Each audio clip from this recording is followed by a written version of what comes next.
Welcome to Indian Tech Icon Spotlight, where we celebrate excellence and innovation in tech leadership. I'm Sheetal Acharya, and let's welcome our guest, Ashish Sabharwal, who is an inspiring leader driving innovation and digital transformation. Hi Ashish, welcome to our show, and it's really wonderful to have you with us today. I'm honored. Thank you so much for having me here. Thank you, Ashish. So shall we start? Yes, by all means. So let's start from the beginning of your career journey. We'd like to know more about how your career progressed from your very first role to where you are currently. If I go back, it's like I've been in this career like over 26 years now, and started as a software developer.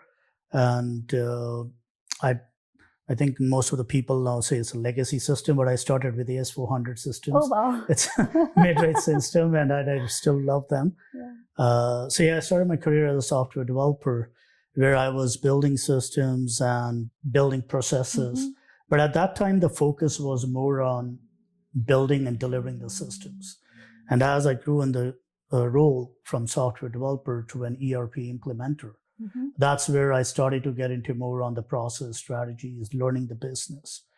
And I took over various roles throughout my career journey, where I started as a software developer. Then I moved into the role of implementation lead, then a technical lead, team lead, module leader, changed into the business support manager, then a manager of AMS technical, and then changed the role. I actually had a role of business analyst too, because from my educational background and my technical acumen that I have. So it comes as a niche as a techno-functional person. Okay. So as a result of that, I was also working as a business analyst for some time.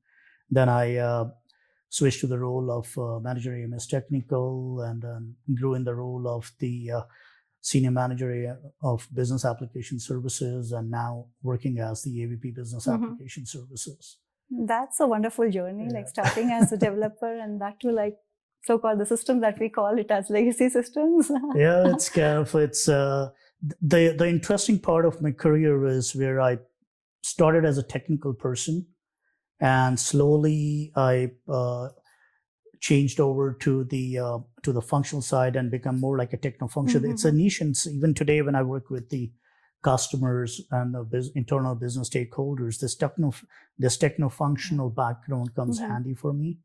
Yeah. And it's kind of helps me also understand the business strategy, and helps me implement the business strategy in a more effective way. Absolutely. So you can align technology with the business value. Absolutely. Wonderful. And what's a normal workday looks like for you? What are your day-to-day roles and responsibilities? My day-to-day. So currently in my current role, I'm working as AVP Business Application Services, and my team is providing services under 3 pillars, which is application development, application maintenance, and application management. Mm-hmm. And application development is more about the project building ground up, so systems from ground up development, or enhancements, or building new processes, re-engineering processes. Application maintenance is more about tier 2, tier 3 support, making sure the systems are stable and reliable. And application management is more about bringing new technologies into the system, into the organization, and managing technology currencies, technology debt, and application digitalization, modernizations are all part of the application management. And the day-to-day role is basically making sure that we are delivering on time a quality product in a more efficient way, and fighting with fires as they come through.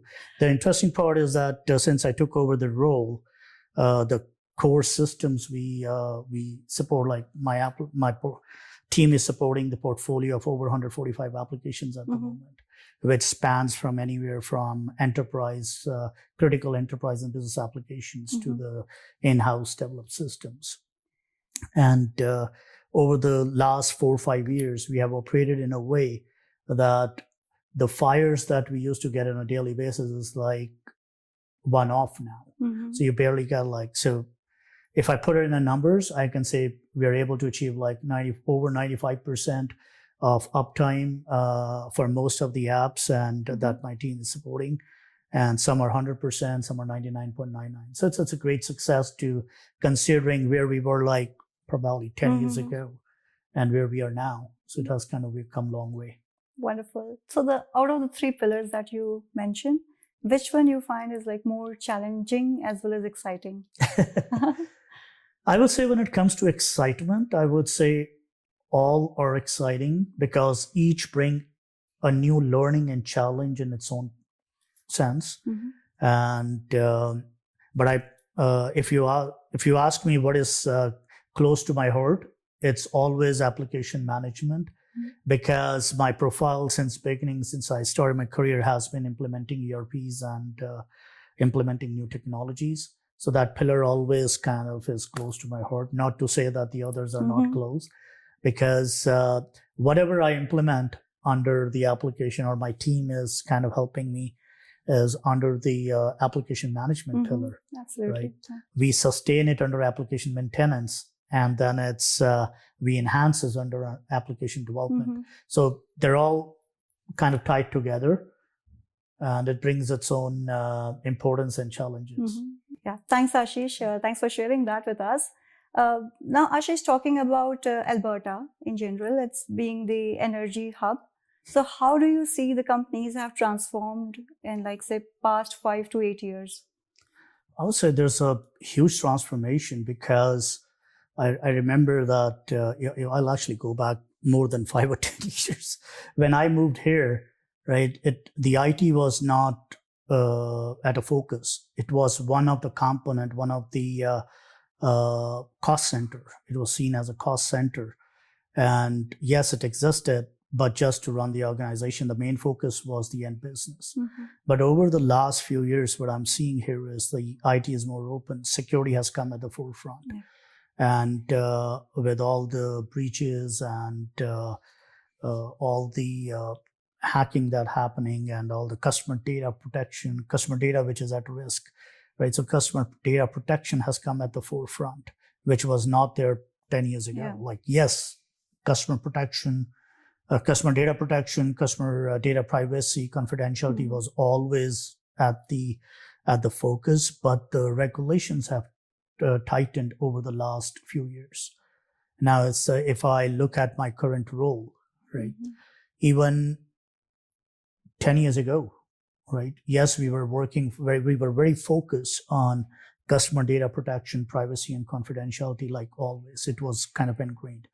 But now we have taken a next step there. As the regulations are tightening, we are getting more proactive, where we are actually having all our non-production customer data to be anonymized, de-identified, right? So it's basically a next layer where it's, even if something happens, the customer data is still at is protected, and it's at a level where you can't even decompile that. So you cannot you cannot decode that. Okay, what was the original information? So that's a security side of it. Outside that, the AI and automation has taken over. So those RPAs, they're all taken over. And I think that's where the future lies now, is with AI, automation, data. Data has become big. You might have heard about big data nowadays. So the decisions which were more taken strategically in a different way, with the processes and where they want to head the organization or where they want to take the industry, that has actually switched to AI, automation, and the data-driven decisions. So do you see challenges when you, especially talking about the banking sector, do you see challenges moving data to cloud versus on-prem? It's actually both ways. It brings both benefits, and obviously there's a downside too, right? If you look at the downside of it, I'll talk that first, because there are a lot of benefits to it. Downside I only see is that once the data is in cloud, right, if you are not diligent in getting the right data center provider, right cloud service provider, and you don't do enough diligence with what level of security they're maintaining, your data is at risk. The other thing is with that is many times regulation drives that cloud data center migrations, because if you look at the Canadian banking, right, data should stay within the Canadian borders. Yeah. So if you have a cloud data center which is outside Canada, it's always a risk of putting customer data at risk, right? So that's one thing that you have to be very diligent. So that's one. But if I look at the benefits, you save a lot on infrastructure. You don't have to maintain those legacy infrastructure, high cost of maintenance operations. It basically brings a lot of efficiency in terms of operations and the cost reductions that can be further passed on to the customers. So that's another benefit that it becomes. And the cost of ownership of the solution is kind of, I would say, that more economical when you go with a software as a services or a platform as a service. It's all baked in the agreement. The day you want to kind of move away, you want to go on to another solution, all you need to do is work on a data migration strategy. And that too also, like, if you're doing a good diligence in the beginning during the time of your implementation, you can always bake that in your agreements. That, okay, shall anything happens, like what that means. So there's a lot of benefits to that cloud. And I would say that cloud brings its own benefits, and be it banking sector or many other organizations, we all say that we want to be cloud first. Right. Because that becomes a lot of, it makes economical, the infrastructure is economical, and low cost of maintenance. And the best thing is we can pass benefits to the customers. Absolutely. Now, everyone is talking about innovation, AI. So what, according to you as a leader, innovation means?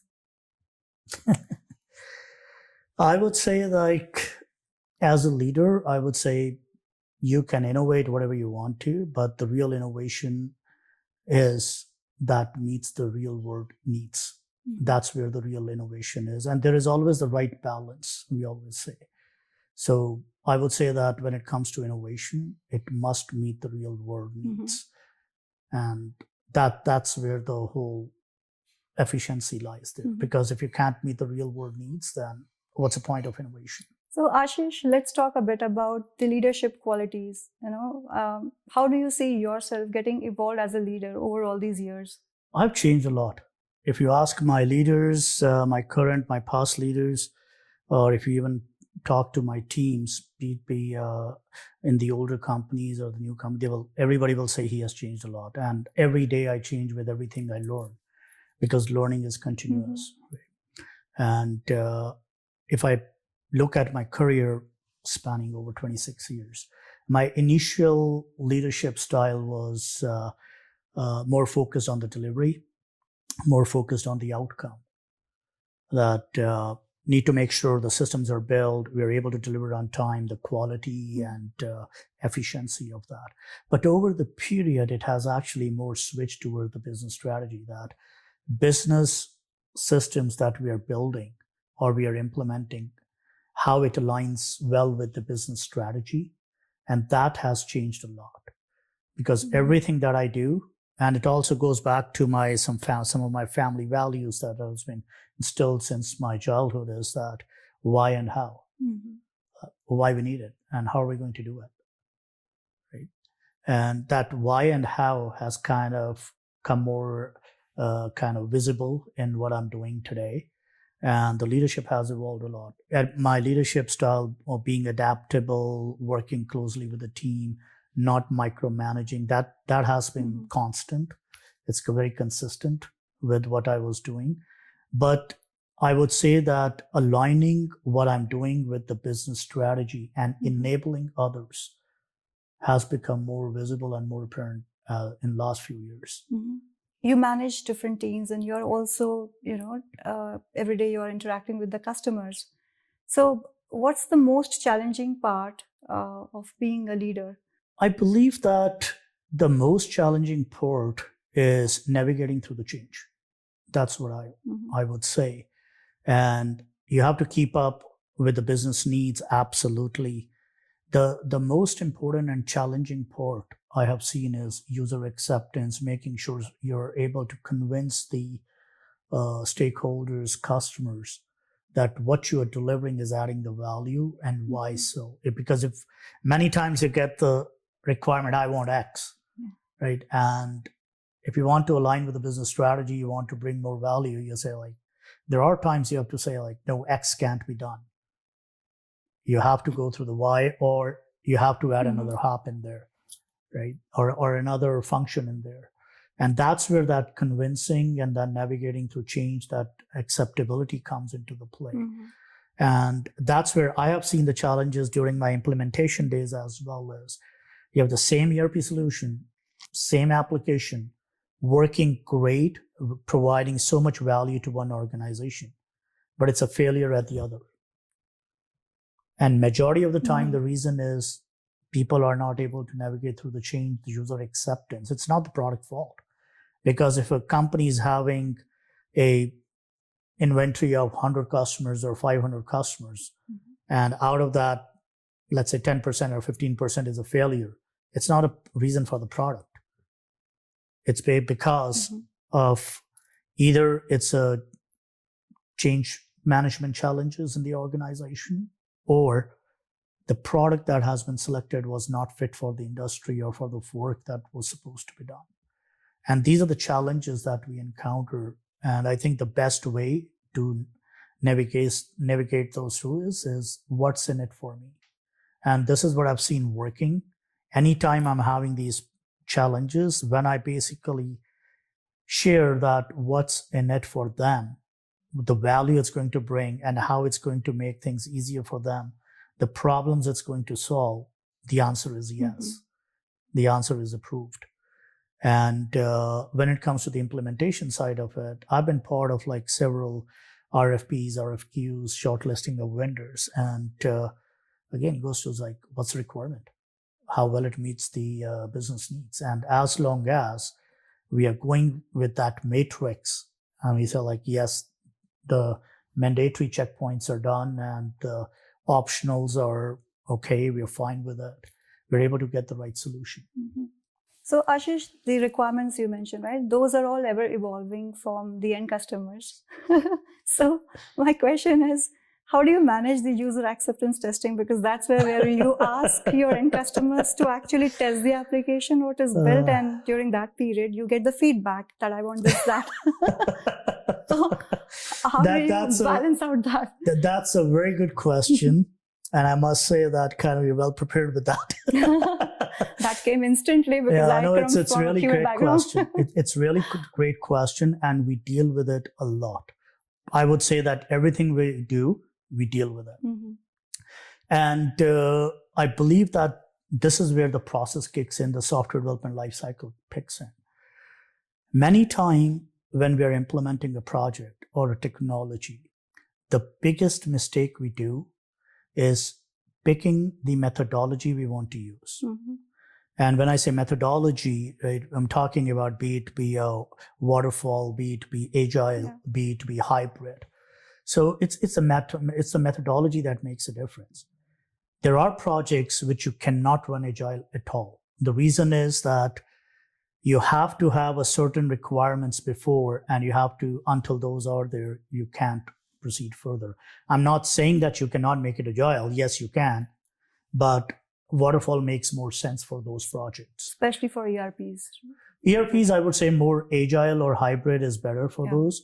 And this is where the problem, the UAT acceptance problem comes in, is there are two things we always encounter during development, during QA testing, during UAT acceptance. Two things always encounter. One, the business need is continuously changing. And this is quite frequently happens in the projects which are more than 2 or 3 months from a timeline perspective. Their kind of delivery is 2 or 3 months far or away.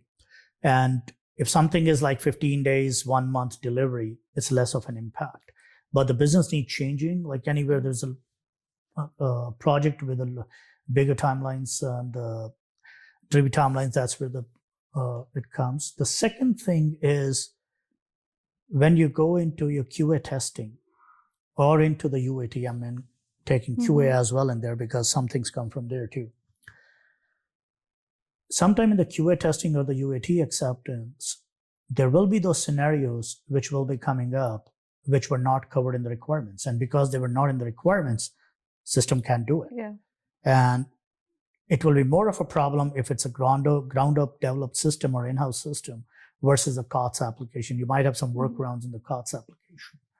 So yes, they do come. And again, it goes into what the methodology you're using. If you're using a waterfall methodology with these kind of projects, you have a problem. Because as per the methodology, you cannot start working on a new requirement until the first set is delivered. The dependency. It's a dependency, right? And the cycle is too long. You can't handle that. So agile and the hybrids are the approach there, which help. Yeah. And anytime I've seen like QA and UAT acceptance when there's a problem, the one question comes is that how critical it is to the business delivery. If it is going in sprints because of agile, it's much easier. Like, fine, we can deliver it in the second sprint. Yeah. But if it's a hybrid, right, the question becomes is how critical it is to the go live. And that's where the prioritization kicks in. There are times we have to handle the critical requirements, don't have a choice. Right. In agile, it gives us a flexibility that we can let the testing for the first sprint go and we can release it in the second sprint. So before we do the actual go live, right, it's already in place and it gives us more flexibility. It also helps in a way is that if the requirements are not clear, I don't know what I want today. I know I have the concept. I have 10 requirements clear. I can deliver a feature, but the second feature, I just have a concept. So it gives me enough flexibility that I can use that model and deliver what we know while we navigate through the unknowns. So I would say that the answer is the prioritization of how critical the requirement is when it's required to be delivered. And is it a valid scenario? It's basically why we need it. Right. And then the other thing is the methodology. Many times it's a wrong methodology in the beginning of the project. That's why I always say is like, I like the way the Japanese work, right? Because the way the Japanese work is they put too much effort in planning. They take like long time. I worked for this car manufacturer in the automotive industry. And I remember when we were implementing ERPs, it will take probably more than 10 months a year just to plan how we want to implement. And then it's when the time of implementation comes, it's like bang, bang, bang. It's like there is no slowdown. And all the requirements we're going with the agile mode. We are unwinding things on the fly and we're just rolling it and we have an end target and it just works. And that's the way it should be. Like planning needs to be like. Planning is 100%. Many times we lack in the planning. We say like, fine, let's go and we'll figure it out as we go. Great. Requirements, I get it. We can do it. But there is certain planning need to be done. What about your resourcing? What about your team? What about your delivery plan, delivery timelines? What about what you need when? These timelines need to be unwinded. Otherwise, you're kind of having a challenge. Absolutely. So Ashish, if you have to give an advice to the aspiring leaders in tech, what that advice would be? I would give a very simple advice. Stay grounded. Be honest to what you're doing. Be consistent. And remember one thing, that learn the business behind the technology. Because it is the business that is driving technology. Technology is there because of the business and the people. Right. So don't just focus on building the system. Build the system for the purpose, not just code. And that's one thing I would say is like, make sure you learn the business, learn the why of it, that why you are doing something and the value you're trying to bring in. Unless you do that, no matter what you do, it doesn't add value, because at the end of the day, what it is the people and the purpose that matters. Technology is just a driver. Technology is just a driver. Yeah, thanks for sharing those valuable takeaways, Ashish. Now, Ashish, let's go back down the memory lane. Let's talk about your hometown and your childhood memories, or any value or any principle that you still carry from your childhood in your professional life. That actually takes me back to my upbringing. I grew up in a values-driven home where hardworking, humility, and consistency were non-negotiable. And that I still carry with me. And it is that early environment that actually taught me to lead with empathy. It actually made me learn that it is not the control in the leadership that matters. The true leadership lies between empowering people, enabling people, creating trust and space for them to grow. Mm-hmm. And that's what I still carry with me. That's wonderful. And talking about your school days or college days. Mm-hmm. Those were interesting days. You have any story to share? From there are lots of what stories. Kind of student you were? Were you more into extracurricular I was very quiet. Mm-hmm. I'm introvert, and I was introvert at that time. Today, I would say I'm a forced extrovert. I'm a forced extrovert. I'm not extrovert. I'm a forced extrovert. And it's just by the nature of the job that I have, how I evolve in the role. Mm-hmm. I was a quiet and shy student. And I remember my teachers complaining to my sister that he doesn't speak. And because my dad at that time, so initial phases of my dad's career, he was a lawyer, but before becoming the lawyer, he was working with the same school. He was in the finance department, accounting department. Mm-hmm. And because all the teachers knew my dad, so pretty much every other day, my dad will hear, he doesn't speak in the class. We ask the question, he keeps quiet. He knows the answer, but he keeps quiet. So that was one thing that was kind of in the school. But I guess that also helped me in a way that when I'm talking to people in various settings, right, I try to listen to understand. Be a good listener. Right. And I think that's helping me. Mm-hmm. So I won't say that I'm a good listener, but I would say that I try to listen to understand. Mm-hmm.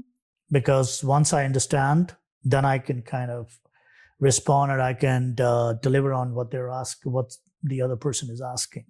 Because if I listen to respond, it's a disaster. Mm-hmm.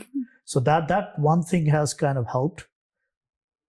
From my school times. The other thing is that I think my school helped shape some of my techno-functional role, because back in the day, it was like like in India is when you go into the high school, you have to pick a subject, right? So you pick art, science, or commerce, right? So I was actually I wanted commerce. Okay. And commerce was one of the booming streams at that time, so there was no seat. So I literally didn't go to school for 2 weeks to have my school accommodate me into the commerce. Mm-hmm. So when the new session started and the commerce stream started, I didn't go to the school for first 2 weeks because I was working with my school to give me a seat in the commerce stream. Mm-hmm. They offered me science. They offered me arts, and I said no. You want I said no to it.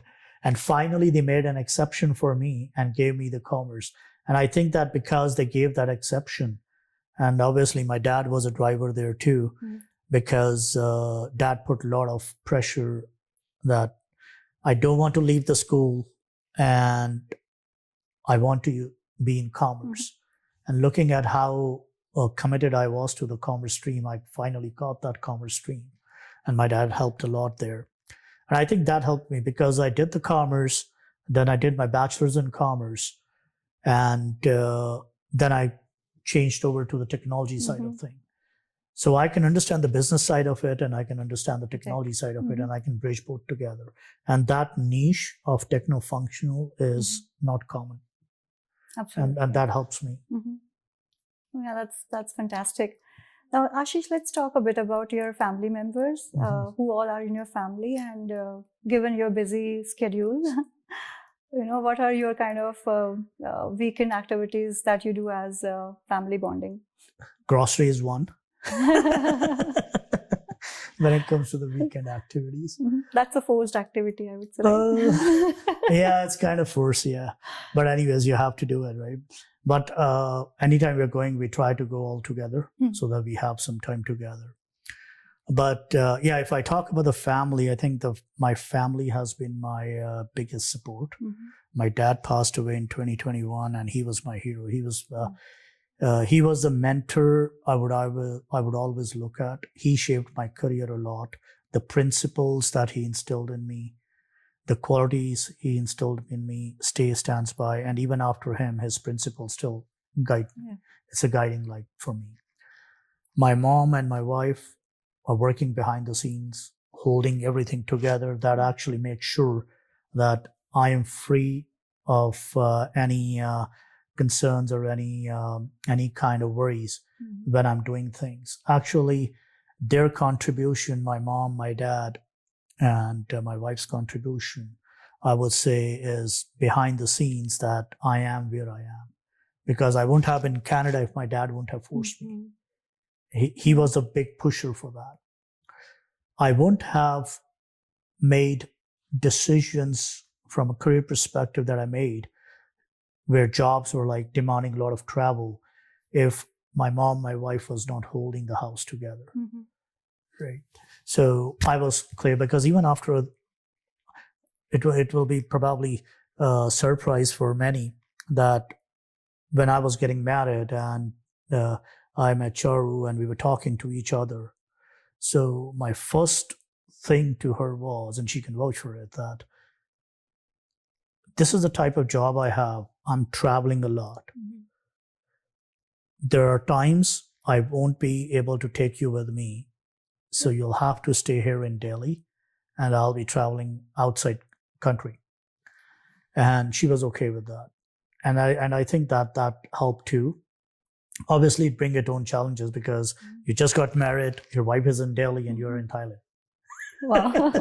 I was working in Thailand at that time. So obviously it brings its own challenges, but I think for first 2 to 3 years, we worked that way. And one thing that helped me was because I was implementing a project for a car manufacturer, automotive industry in Delhi. Not in Delhi, but outside Delhi, but it was near Delhi. And so every 2 to 3 months, I'll go there for like 15 days, 30 days, 60 days. So then I'll stay at home. So it was like a little bit of balancing, but all I'd say is like managing that is a big thing. Like you just got married and kind of you're into that mode. And then my mom is like, both of them has worked together to kind of make sure they hold the scenes together. Sure. I would say I don't have to think about my children. They keep me grounded. They are a good reality check for me. No, I would say you have a wonderful family support, Ashish, and we're almost nearing end of our conversation, and it's really truly very insightful talking to you, sharing the experiences that you have shared and the wonderful memories that you have shared with us. Thank you so much. At the end, we have a round called as the rapid fire round. Okay. So where I'll be asking you some questions. Okay. I hope I can answer. Do you watch Karan Johar, Coffee with Karan? Have you ever watched that? I watched that, but I'm not a fan of it. Okay. No, that's a different. But I know what you're talking about. I know what you're talking about. So it's going to be similar. Okay. So are you ready? Yes. Perfect. Favorite social media platform? I would say LinkedIn. It helps me keep connected. First ever computer or gadget you owned? That's a good one. First ever computer. It was a Pentium. Yeah, it was a Pentium computer I owned. And if we talk about the gadget, it was a radio. And that was a time when I didn't even know how to pronounce that name. I used to say that when somebody asked me, I used to say it's National. And one of my neighbor, and I'm talking about like 80s, early 80s. One of my neighbor once talked to me and said, hey, that which brand you have, like which brand, what is the brand of your radio? I said National, and he didn't understood. He actually kind of got me, okay, bring it to me and I'll see. And then he said, oh, it's national. So yeah, I think if you talk about the gadget, that was the first one, the radio that I had back in 80s. And I used to call it national. I used to call it National. And then the second gadget I had was the Pentium. It was a computer. That's wonderful. You remember those. I still remember those. Beautiful. Now, moving on to the next question. If you had a superhero power at work, what would it be? I would say it will be advanced storytelling. Okay. Because that will kind of make sure that I'm able to express my ideas more in a better way and have people connect deeply. Okay. That's insightful. Okay, next one. What's more powerful, caffeine or deadlines? That's a hard one.